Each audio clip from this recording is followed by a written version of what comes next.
the hunt to find them, following the trail of a secret network of children hidden by a parent. It was moving between houses with people who I'd never known. Like you're in a spy movie. But are they part of it? 2 of those kids were the subject of a manhunt, and you had to know that. And who put them there? Lieutenant Plinsky called me and said, "Are you sitting down?" And then I knew something was coming. Do you sit here and think, how did this happen? Footprints in the snow. Good evening, I'm Elizabeth Vargas. David is off tonight. We began this story not knowing what we would find at the end, but after nearly 6 months on the road, knocking on doors, going from big cities to frozen farms, sandy beaches to jail cells, we pieced together a jigsaw puzzle of children declared missing. But were they? Take this incredible journey with us that begins with footprints in the snow.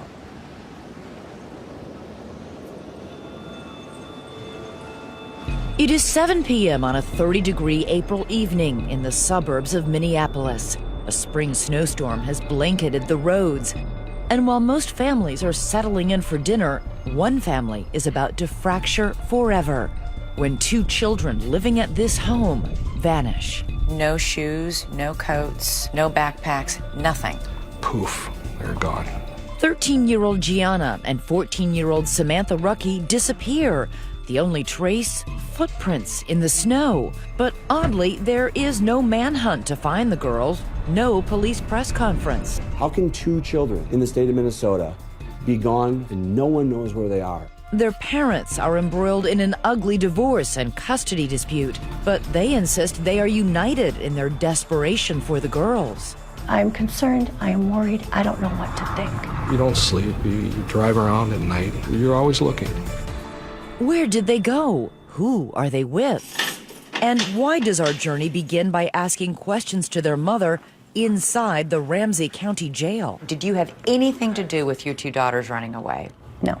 Do you sit here and think, how did this happen? Clean record, never had Clean a problem. record, and here you are in jail on $1 million bail? What's going on? I have no idea. This shouldn't be what happens in a divorce. This divorce is more like guerrilla warfare than a legal proceeding. Exhibit A, these 24 boxes crammed with reams of motions, appeals, and rulings. Divorce on steroids, that would be a good word for this. But for every documented grievance in this harrowing tale, there is documentation, too, of the good times. Look at this, Nick. You got 20 years worth of home movies featuring both the Ruckies in starring roles as an affectionate, feisty couple. You're figuring it out now? Shut up, it just ran on. And doting, loving parents to their 5 children. Dad, it's my birthday. Nico, Samantha, Gianna, Nia, and Gino. It sounds like a busy home. They are wonderful, it was my dream. I loved being a mom. They make their home in Lakeville, Minnesota, a suburb of Minneapolis. David ran a multi-million-dollar trucking business. Sandra worked as a flight attendant and eventually competed in local beauty pageants, using her nickname Sam. Good evening and welcome. Proudly representing Lakeville, I'm Sam Rucky. In her spare time, she likes cooking Italian, flying airplanes, and staying fit. But David agrees that family came first for Sandra. There's Mom. Hi, Dad. A loving, energetic mom. There was a bird flying? Yeah. Oh, there it is. She was a great mom. Very attentive to her kids. Come on, Nico.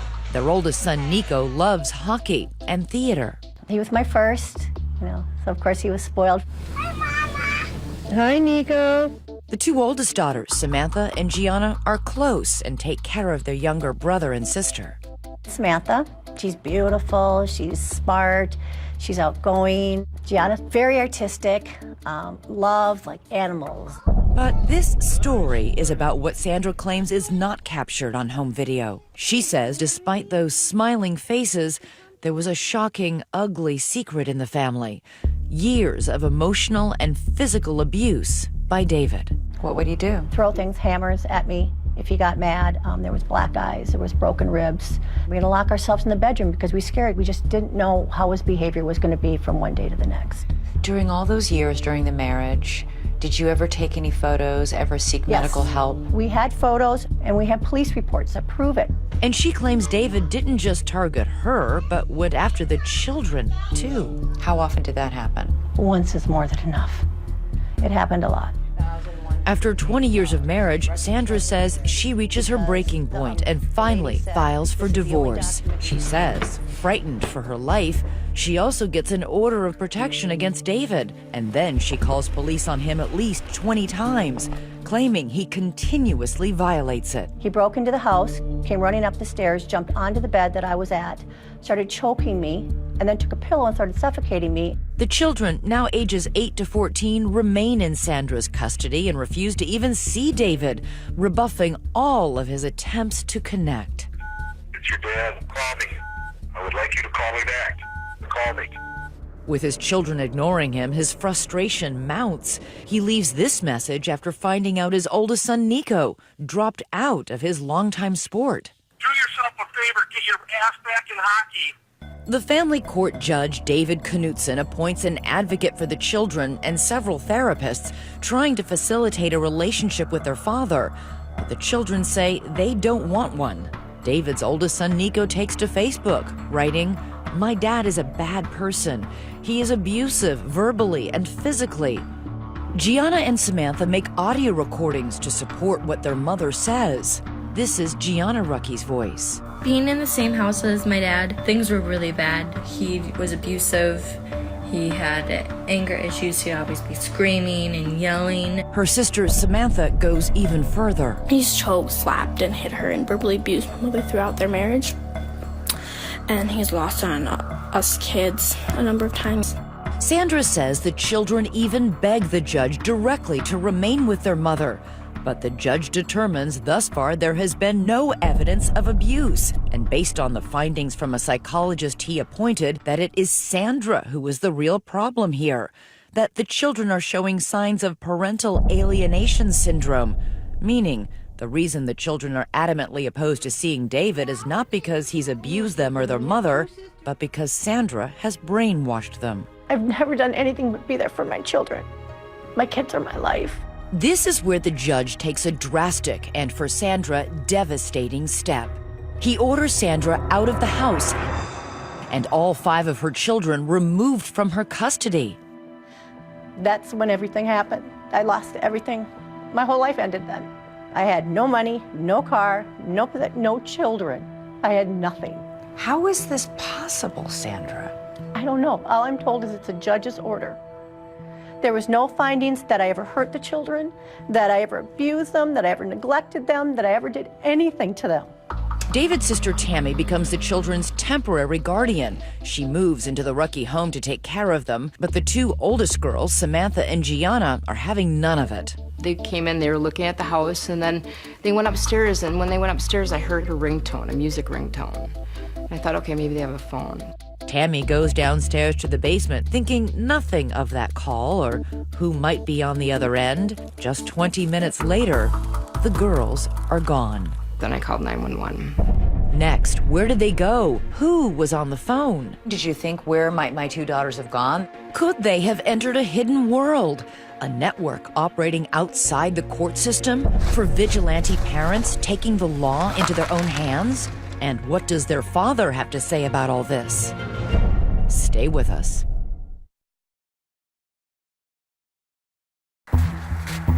Normally, 2 teenage girls vanishing into thin air would be the top story in the local news.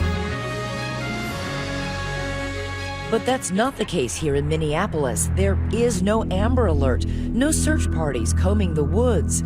Sandra, separated from her children by court order, says she finds out her daughters are missing from her attorney. What was your reaction? What any mother's reaction would be.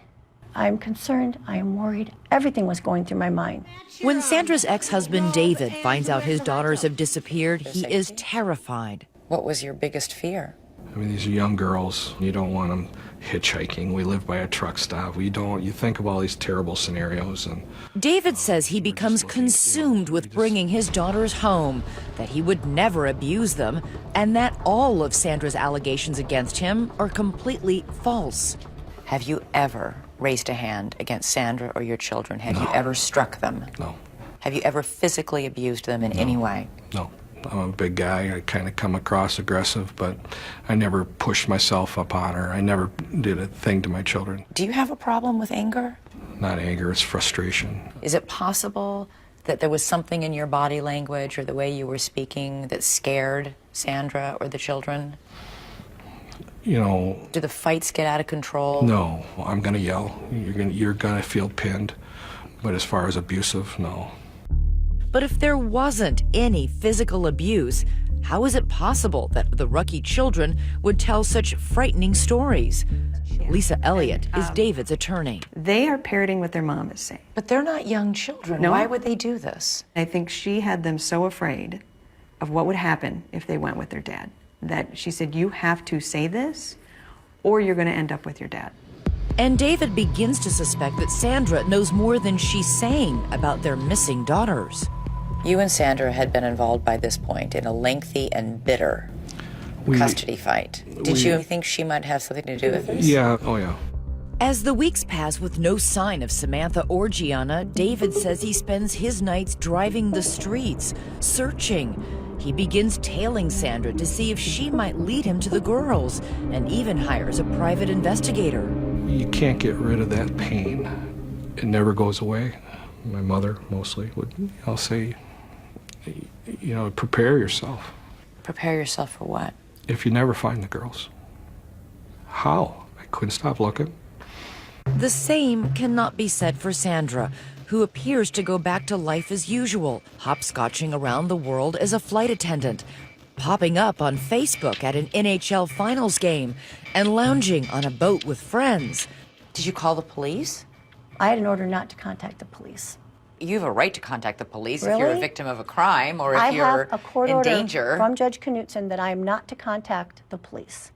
But this court order directly contradicts that, specifically stating that Sandra should report any information she has about the girls' whereabouts to authorities. So you did nothing when you found out they were missing then? Okay, I guess if you're in that situation where you've been stripped of everything related to your children, you don't know what to do. If one of my children went missing, I'd be out there with a sandwich board saying, "Find my child." The courts had completely tied my hands. 1 month after the girls' disappearance, there is a bizarre twist in the story. They show up, but in a place no one expects. The Rucky girls say they want to be heard. On local television. They met with us at a hotel. We don't know who brought them here. The local Fox 9 station airs this story, and right there, sitting in front of the reporter, are the two missing Rucky sisters. I'm just really scared it's going to end really badly. And once again, they back up what Sandra has been saying. He was abusive. Really? In what way? Emotionally, verbally. I mean, our mom was always our protector, but now there's no one there to protect us. I was glad to see my girls. But, what I was hearing coming out of their mouths was hard. And as quickly as you can change the channel, the girls are gone again, vanishing back into the night. Months pass. Their faces appear on the missing and exploited children's website and on thousands of plastic bags distributed in northern Minnesota. The search continues for the Rucky girls. Their parents' epic divorce drags on until the judge finally makes his ruling. In a painstaking 60-page order, he drops a bombshell, awarding full custody of all 5 children to David, writing of Sandra's allegations of abuse that the court has not received any evidence to support her very serious allegations. He went on to say Sandra refused to cooperate with any of the professionals appointed in this case. For David, it is total vindication. 17-year-old Nico, 13-year-old Nia, and 10-year-old Gino return to their father's care. And while David works to mend his fractured relationship with them, his 2 missing daughters are no closer to being found. How were the three children reacting to the absence of their sisters? Were they worried? This was a big-time white elephant in the room. It just, you know, it was always something that was just there. The secret of what really happened to the Rucky girls holds for 2 alarming long years, until someone who knew that secret, someone who kept it, finally speaks up. You knew Sandra was lying. I thought she was, yeah. Well, you knew she was. And a secret underground network willing to defy court orders and hide children. We sort of pass messages. We use a lot of burner phones. Could this group hold the key to finding the Rucky girls? Stay with us.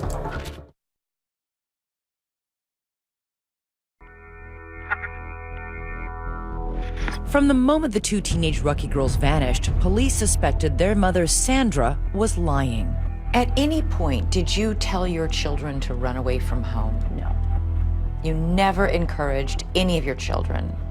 How can I encourage my children to run away? I've had no contact. Police suspected that not only did Sandra have contact with her girls, she also had help hiding them from a secret underground network of people willing to defy court orders and conceal children. Damon Dumas knows all about defying court orders. He went into hiding when he was 14 years old, using a loosely organized group of safe houses to escape life with a father he says was abusive.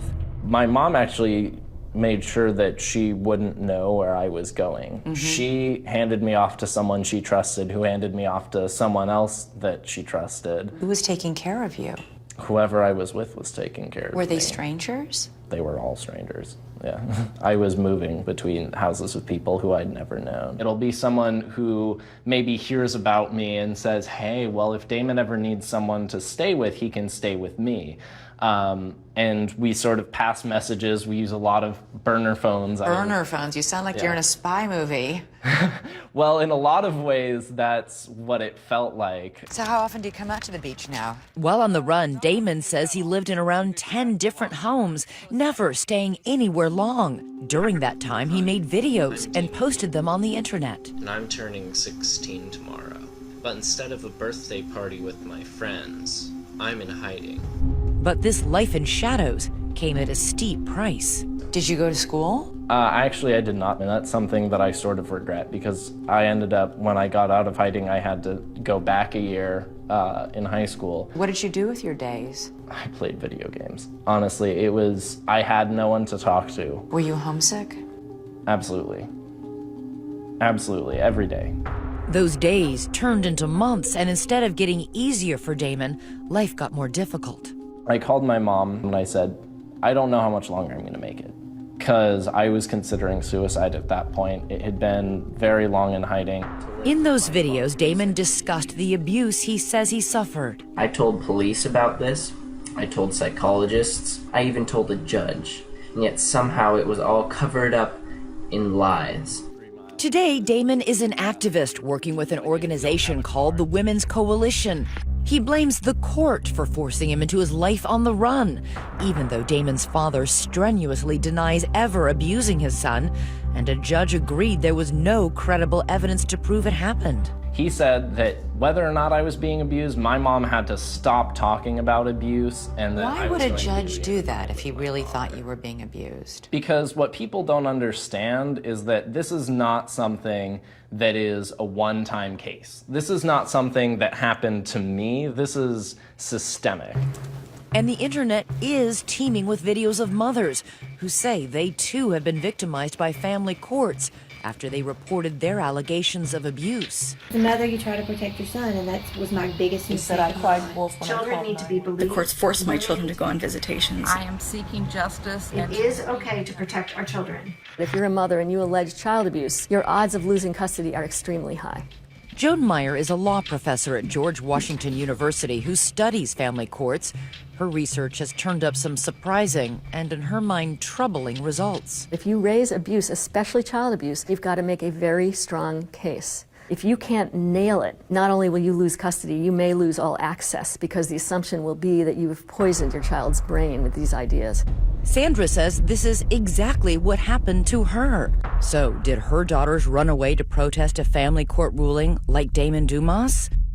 That's what Brandon Stahl, a reporter at the Minneapolis Star-Tribune, wanted to find out. On the 2-year anniversary of the girls' disappearance, he decides to write a story. I wanted to know if the girls were okay and if I could find them. He didn't find the girls, but he did find this man, Dale Nathan, a diminutive 81-year-old who has spent years working as an attorney in custody cases. Dale had his legal license suspended after he refused to reveal where one of his clients was in hiding with her child. He is a fervent supporter of Sandra. Dale is somebody who believes to the bone that the family courts in Minnesota are corrupt.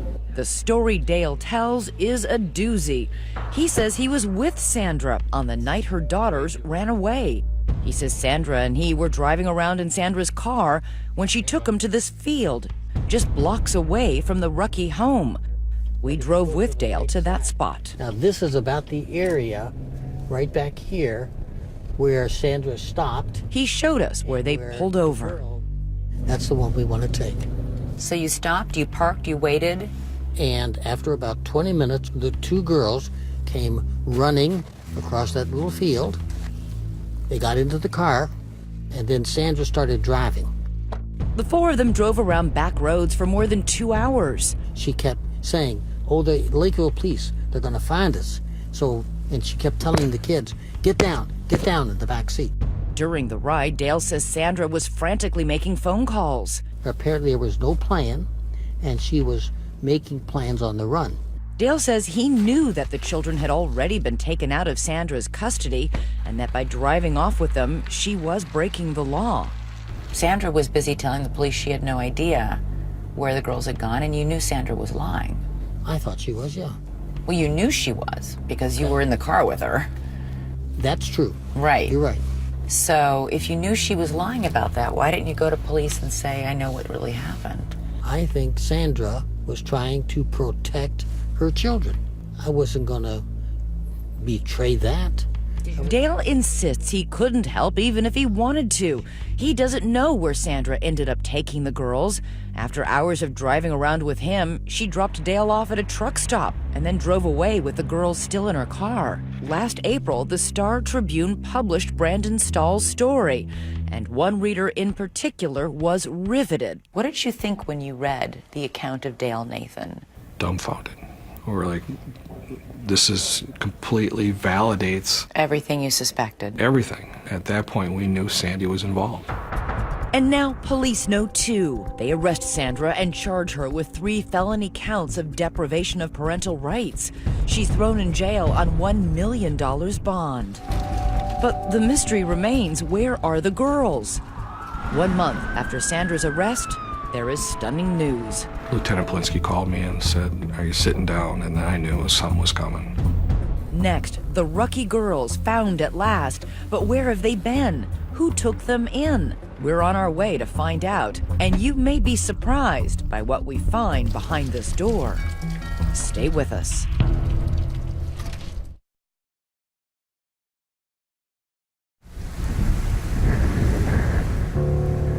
Where can 2 teenage girls hide in plain sight? Deep in the snow-swept fields of Minnesota's North Country, amid miles and miles of desolate, untouched land, this speck of property, a farm called the White Horse Ranch, holds the secret of the missing Rucky daughters. What led police here? The trail begins with one of Sandra's staunchest supporters, Dee Dee Evevold, an activist friend, vocal about her belief there is corruption in the family courts. Detectives search her home and find a cell phone photo of one of the girls on a farm. They trace that photo back to the White Horse Ranch. And with that, bingo! Police discovered this is where the girls have been for the entire 2.5 years of their disappearance. We took a trip to find out how they ended up here and how they went under the radar for so long. Behind this door are the people law enforcement believes broke the law by housing the girls. Welcome. They are an unlikely pair of alleged criminals. Gina and Doug Dolan own the ranch, which offers 90-minute therapy sessions with their animals. 22 horses, 3 donkeys, and 2 alpacas. They help children who've been abused.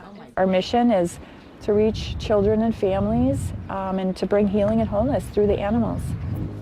Hundreds of children have made day trips to the ranch, but Samantha and Gianna Rucky were not their typical guests. We received a phone call from Dee Dee Ebevold. Dee Dee Ebevold not only knew Sandra, she knew the Dolans and respected their work on the ranch. I knew that these are good, honest, salt-of-the-earth people that really are just about doing the right thing. She just said that they needed a temporary place and that they were working through a court case. So you thought they were coming for 3 days? That's correct. 3 days isn't a big deal. The Dolans say it was Sandra, along with Dee Dee, who dropped the girls off at the ranch one night with no more than the clothes on their back. Then Sandra left and never returned. Days turned into months, and then astonishingly, years. I don't understand how 3 days turns into 2.5 years. I don't know if I can even answer that question. This is where the Dolans' attorney, Travis Kyle, steps in, because the Dolans, along with Dee Dee Ebevold and Sandra, are now facing felony criminal charges for their role in the girls' disappearance. At this point, there's certain information we just can't disclose. But they can say that in that long period of time, the Dolans never saw Sandra again. They spoke to her by phone only a handful of times. And it was always from a track phone, so there was never a way of connecting with her. And then would speak to the girls? No. No. She didn't want to. I mean, she was very concerned about them and tell them that I love them. I almost feel like she knew that they were safe here. Don't you think that's a little weird? Mm-hmm. We run into a lot of weird stuff here. While the Rucky girls are away from everyone and everything they know, communing with the alpacas, 3 hours south, their fathers scoured the earth for any sign of them. Why did you keep them here, despite the fact that you knew a parent was looking? I wouldn't say that we kept them here. We allowed them to stay. They could have left at any time. They didn't want to leave. But didn't you know that people were looking for these children? I can't answer that. Not at this time. Our choices were to put them out on the street or give them a place to live. And we did not want them out on the street. They told you they would continue to run away if they were forced not to going return to back their father? Did you try and reason with them? They're girls, they're minors. They're Yes, not we did. allowed by law to decide where I get to live and what's best for me. Yes, we did. A number of times. And it was a lot of fear. I've never seen anybody that scared before. Did they ever sound coached to you? No. No. I believed them, 100%. At the ranch, the girls made a new life for themselves with the Dolans. They were homeschooled. Their daily activities included helping with the animals. Everybody has Really to do chores. Anything from cleaning pens to feeding the animals to brushing them. The nearest town is Herman, population 437. Was it a secret that the girls were here? No. No, it was not. So you didn't say, okay, go hide in the back bedroom when somebody's pulling up? Everybody knew they were here. You made no effort to conceal them? No. No, they had been in public. They'd been out shopping. They were in the hair salon They in went Elbow to church Lake. with us. And they went by their first names, Samantha and Gianna? Yes. The Dolans say they were only helping the girls. They, along with Dee Dee Ebevold and Sandra, have all pleaded not guilty to the charges against them. But what about that so-called underground network that helped children like Damon Dumas flee court orders? Are you part of this underground network? No. No. We were asked the question, and my question back was, what is that? Last November, Doug looks out the window and sees Lakeville police and county deputies sitting out front. Police are simply following the trail from Dee Dee Ebevold's cell phone photo, not realizing the girls are actually there. I walked out and they told me that they were looking for the girls and wanted to know if I knew anything about them or their whereabouts. And I told them, yes, they're in the house. They were quite frankly shocked. The Dolans say the girls were devastated. Is that the last time you saw them? Yes, it was hard. So what would you say to them if they were watching this?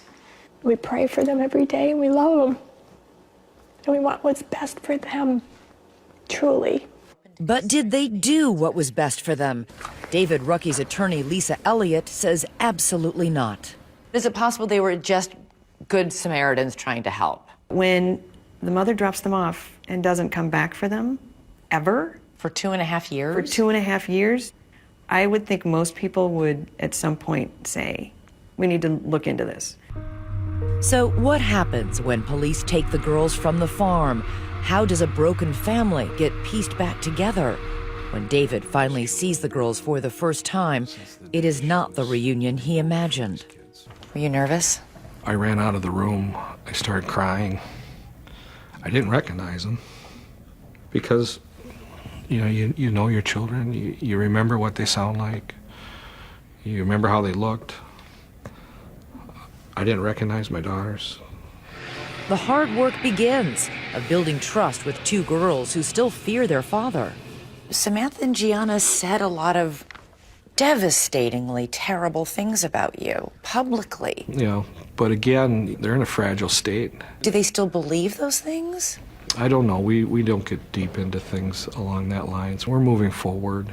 While the girls may not be recanting their accusations against their father, their big brother is. Coming up, I'm done playing a pawn. Sandra's own son is turning on her. And now that her supporters are revealing her role in the girl's disappearance, what will she say when we confront her? You sat right here and spent half an hour telling me you hadn't seen or spoken to your daughters. If you were lying to me about that, what else might you be lying to me about?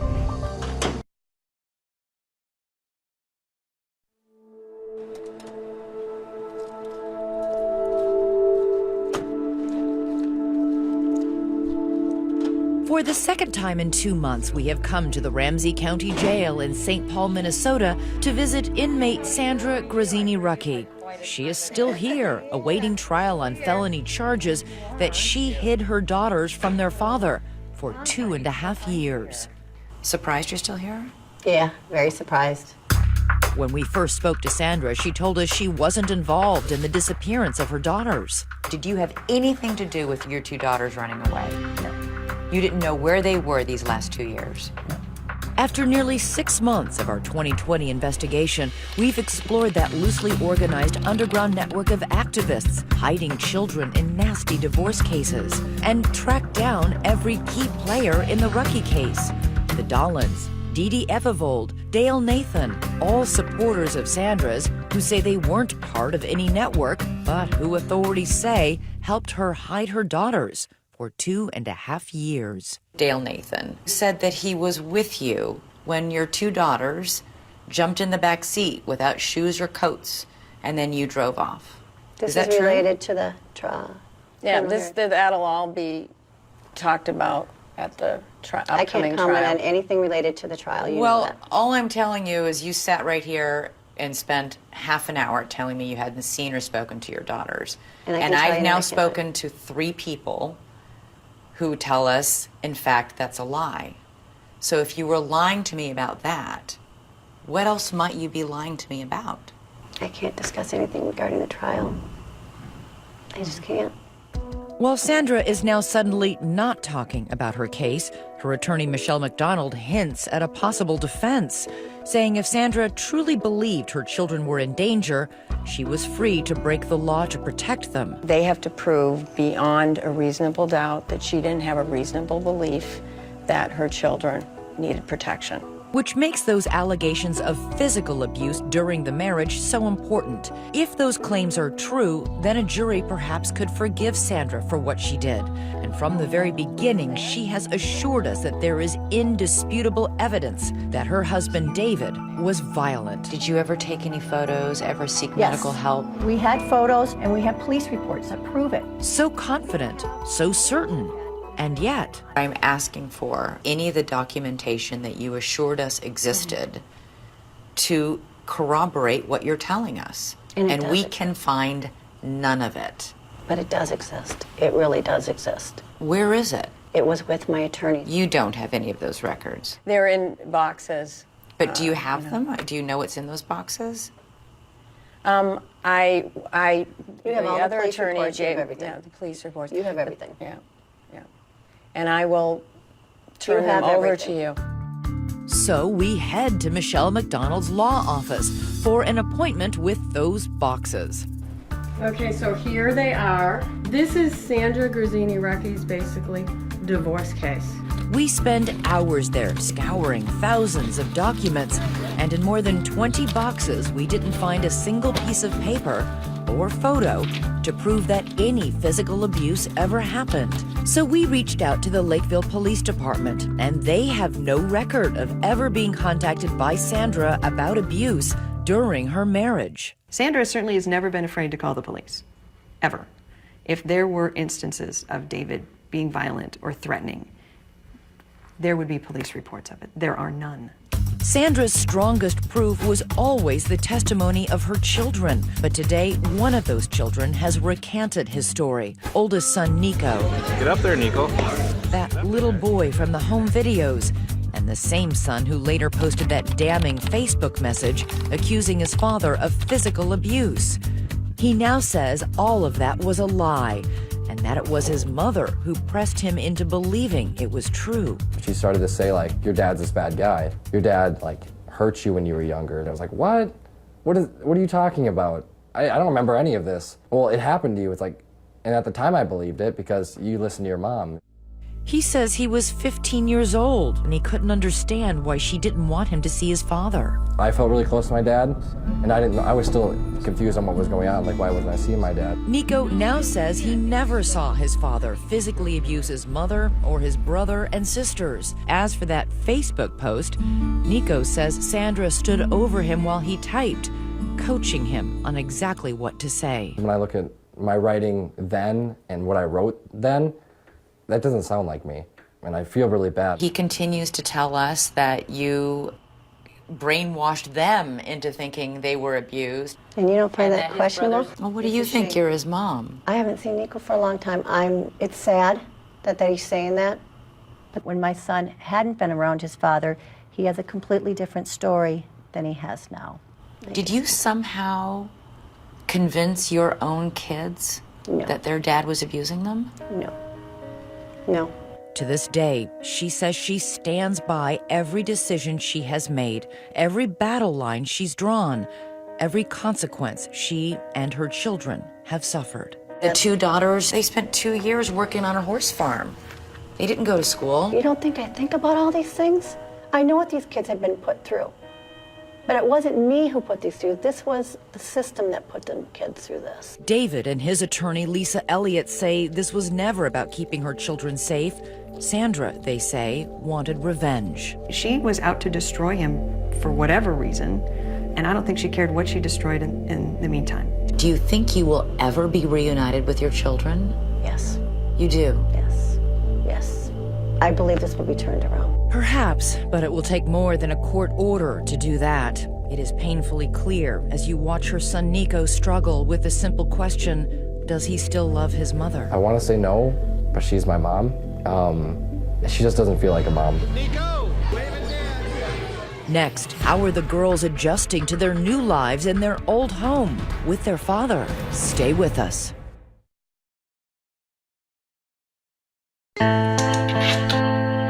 It is a heartbreaking time capsule of a family that no longer exists. Happy New Year! Woo! Happy New Year! Oh my God, I haven't seen him in years. Where'd you find pictures? My babies.